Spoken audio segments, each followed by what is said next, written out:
옆에 있는 분들하고 인사를 나눠보겠습니다. 여호와 이레. 무슨 뜻이냐고 물어보세요. 고급반 신자에게 하나님 이름 한 가지 더 얘기합니다. 다시 한번 인사를 해보겠습니다. 엘로이. 무슨 뜻이냐고 물어보세요.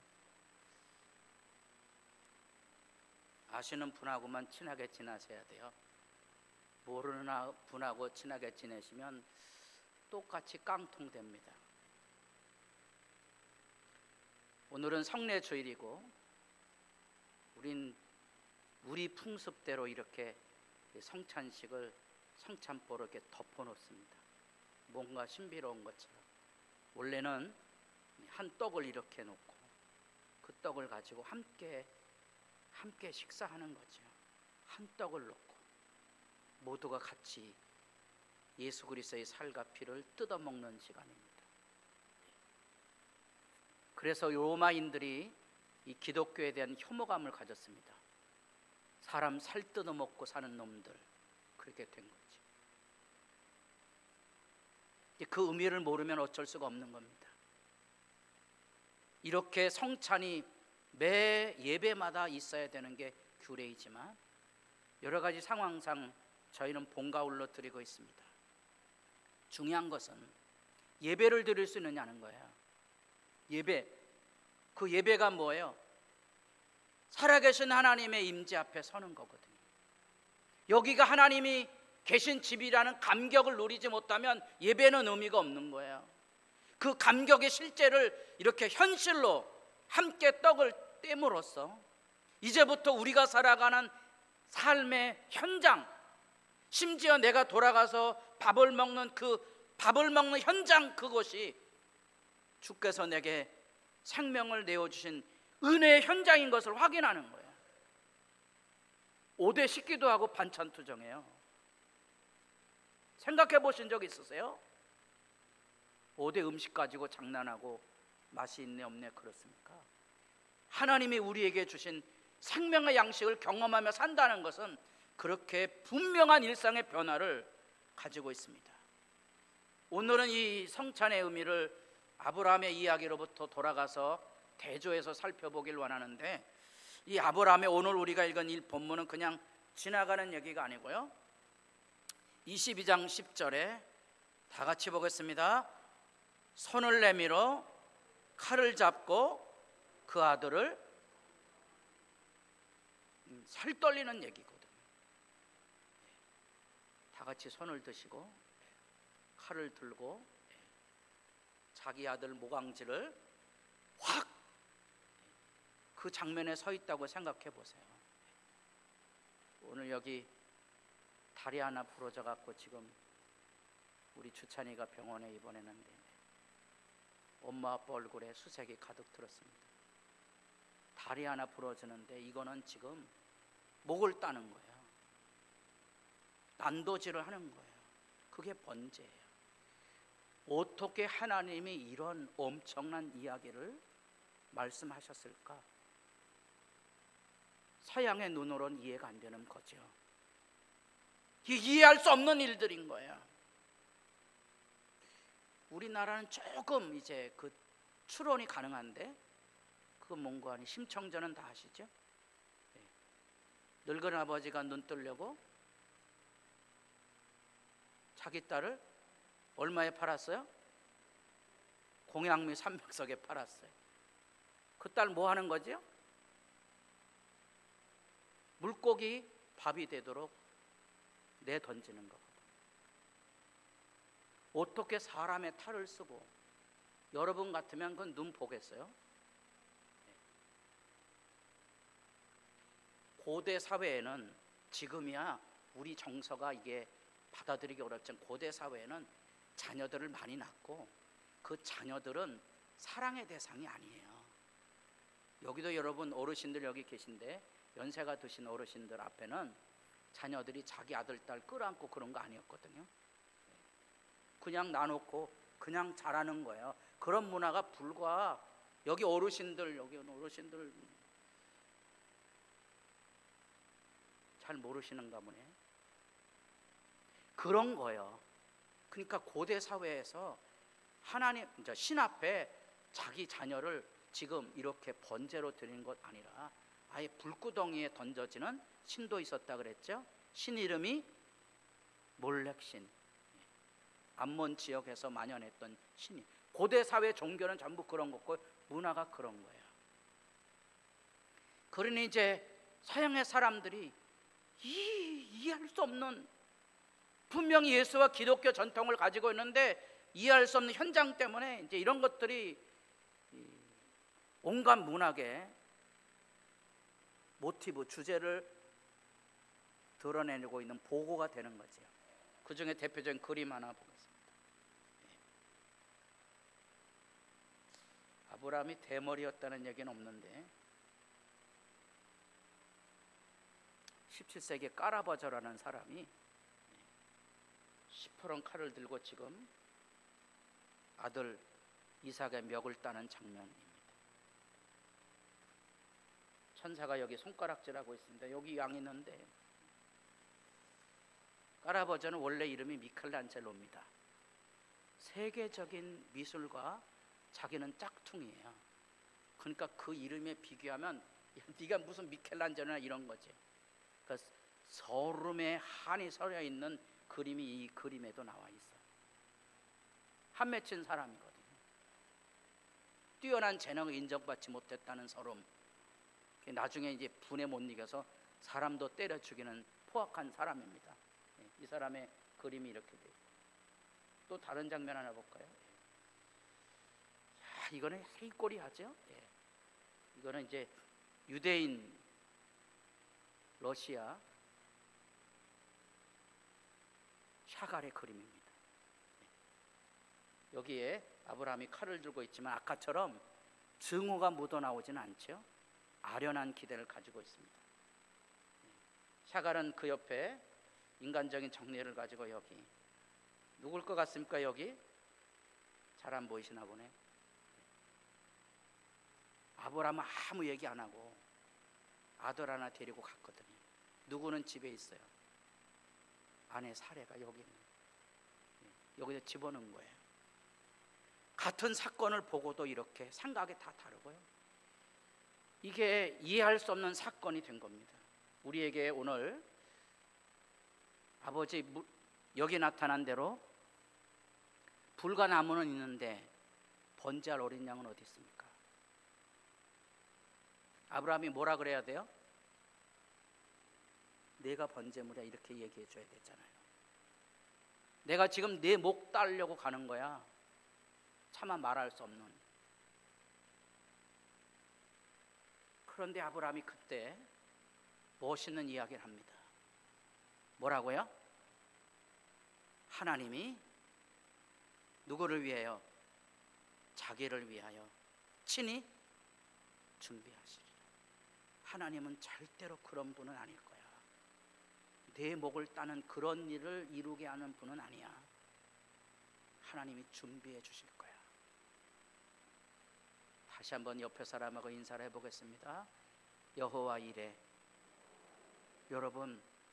여러분이 살아가는 삶의 자리에 우리의 작은 머리로 이해하기 어려운 수많은 시련과 사건과 고통과 아픔이 밀려 들어옵니다.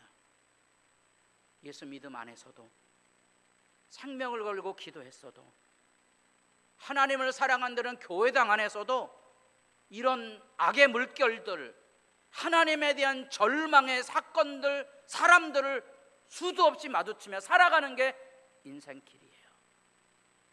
이 제사를 드리는 거거든요. 피를 흘려서 하나님 앞에 번제를 드림으로 그 피를 통하여서 하나님 앞에 자기 신앙을 보증하는 것이 제사의 의미인데, 여기 지금 이삭을 데리고 가지만 하나님이 준비해 주실 거라. 어린 양을 대신해서 제사를 드리게 됐습니다. 그리고 하나님께서 그 아브라함에 대한 그 신앙 고백, 하나님이 자기를 위해 친히 준비하시리라 8절에 그 이야기를 14절에 아브라함이 그 땅 이름을 여호와 이레라 하였으므로 오늘날까지 사람들이 이르기를 여호와의 산에서 준비, 실제를 경험하게 해준 거예요. 하나님이 다 준비해 줄 거야. 하나님의 명령을 따라가면 아들을 죽이는 데까지 내어주는 극한 고통과 아픔이 있을지 몰라도 하나님 그런 분 아니다. 하나님은 그런 분이 아니야. 하나님은 도와주시고 준비해 주시고 채워주시는 분이시라.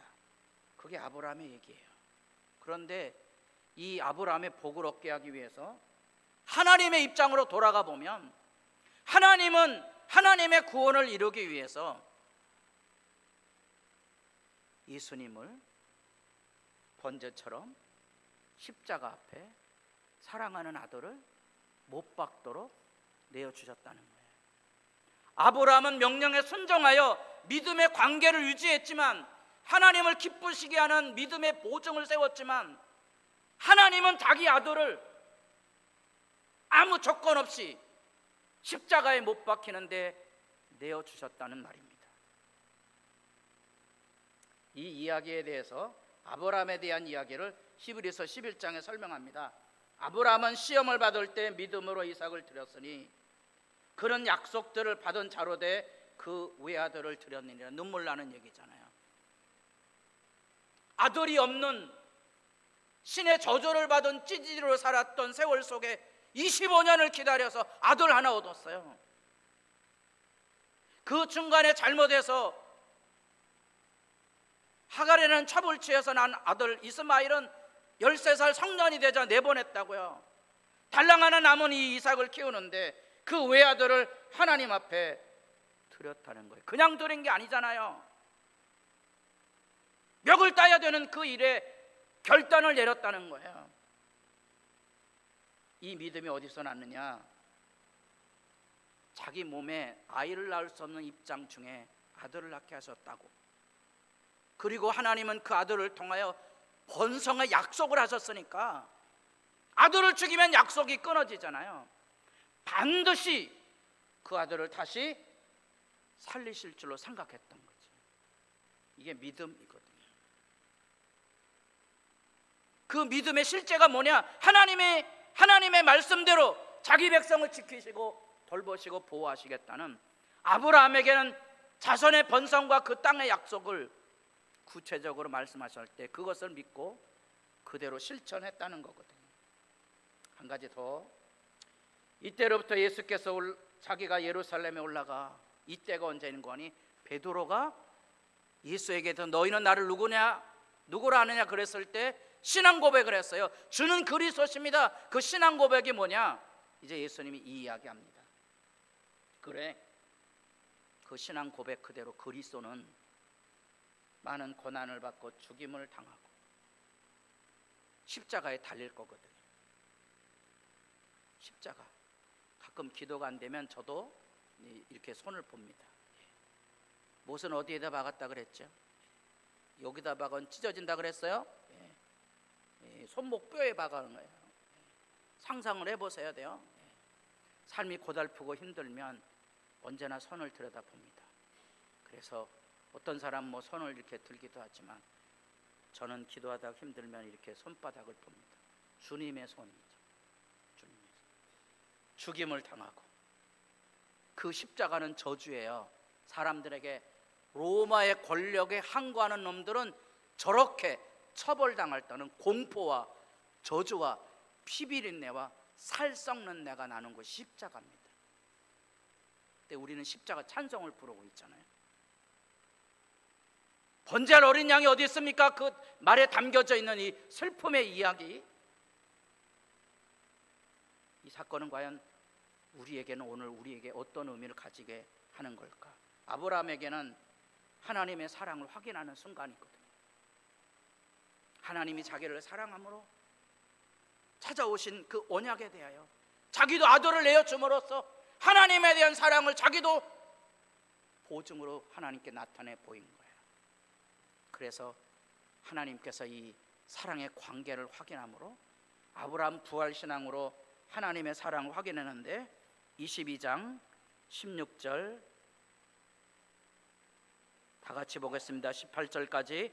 이르시되 여호와께서 이르시기를 내가 나를 가리켜 맹세하노니 내가 이같이 행하여 내 아들 내 독자도 아끼지 아니하였은즉 내가 내게 큰 복을 주고 내 씨가 크게 번성하여 하늘의 별과 같고 바다의 모래와 같게 하리니 내 씨가 그 대적의 성문을 차지하리라.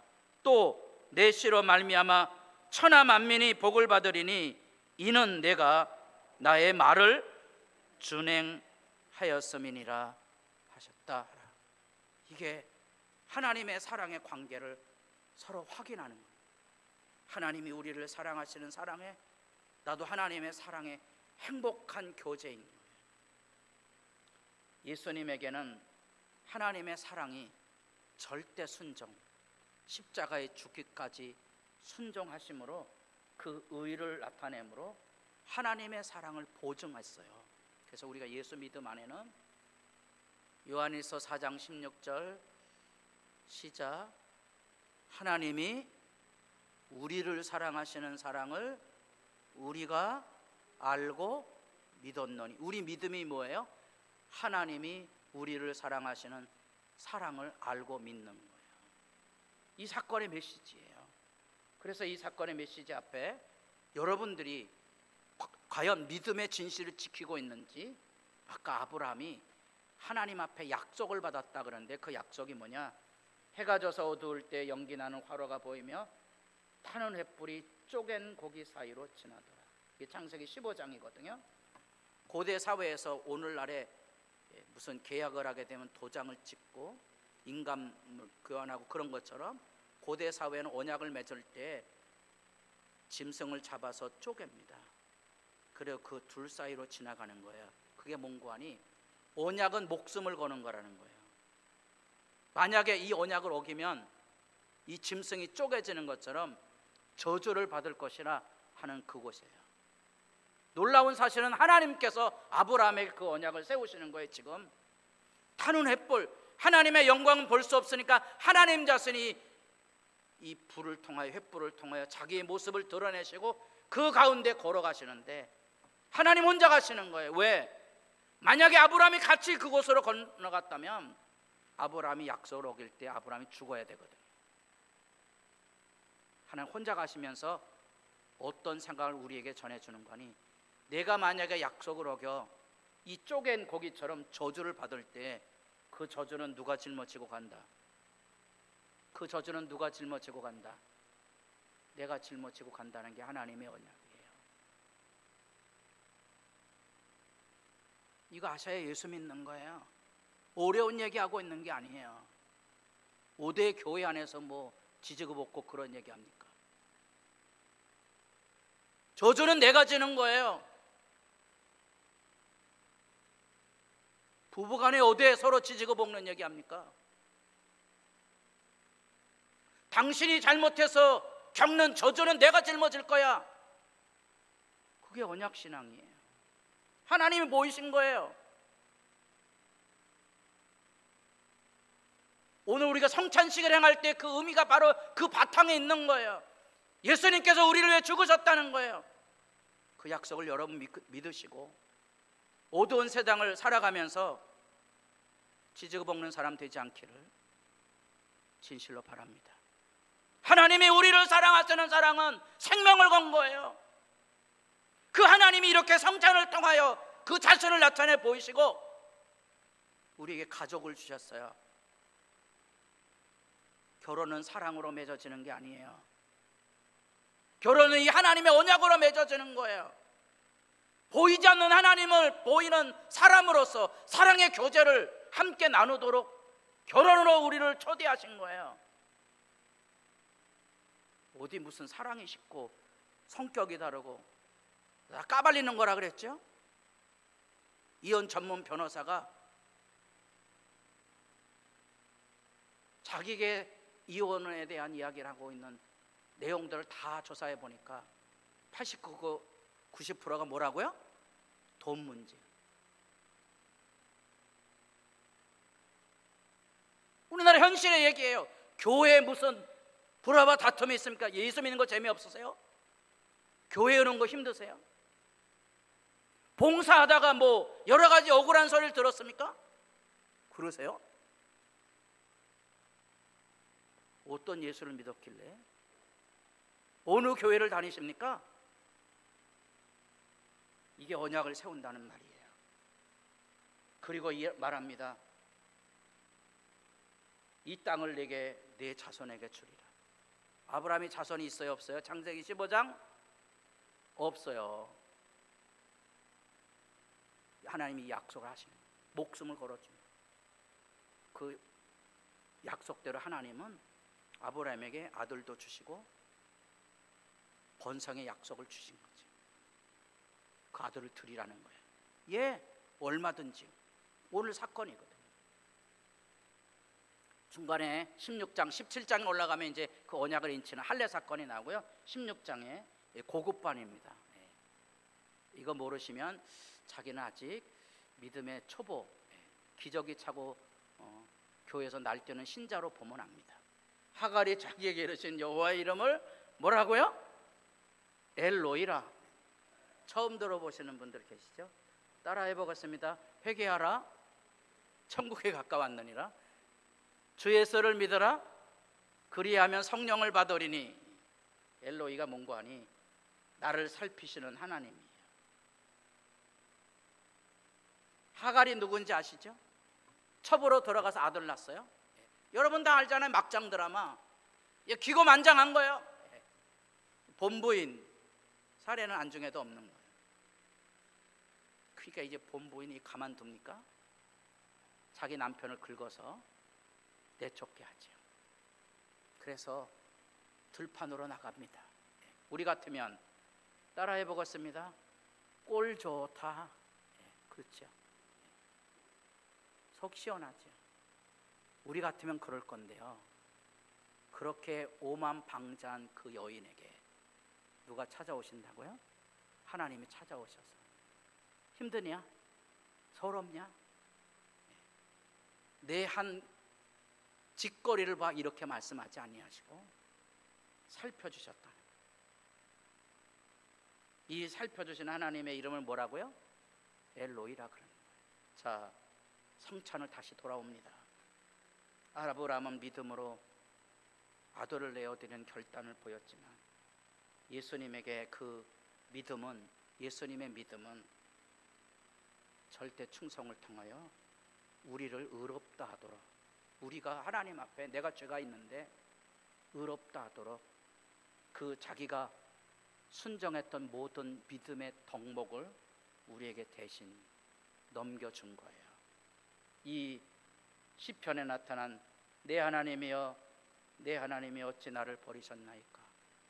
우리가 살며 무너지는 고통과 아픔의 순간이 많이 있거든요.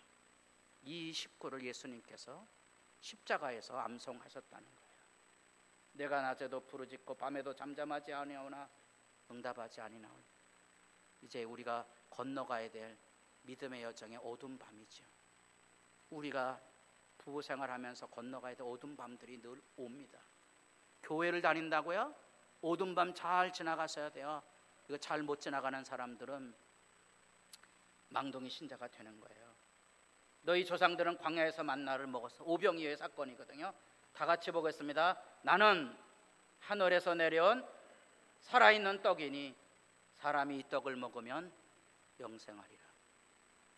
여러분, 예수님께서 오병이어의 이적을 일으켰던 장면을 기억하시고 이제도 여기서 예수님께서 우리에게 떡을 나눠 주실 텐데 이 떡과 잔에 참여하며 이 말씀을 잊지 마세요.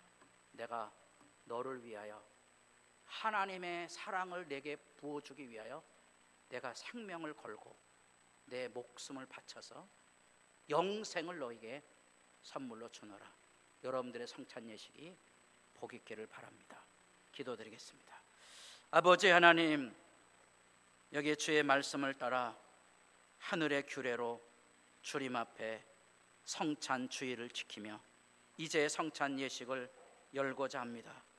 굽어보셔서 저들도 목숨을 건 하나님의 사랑을 이 성찬을 통하여 만나게 하시고 하나님 앞에 가까이 나아가게 하시고 다시 믿음을, 다시 교회를, 다시 가정을 하나님의 사랑으로 거룩하게 하는 일에 쓰임받게 하옵소서. 예수님의 이름으로 기도드립니다. 아멘.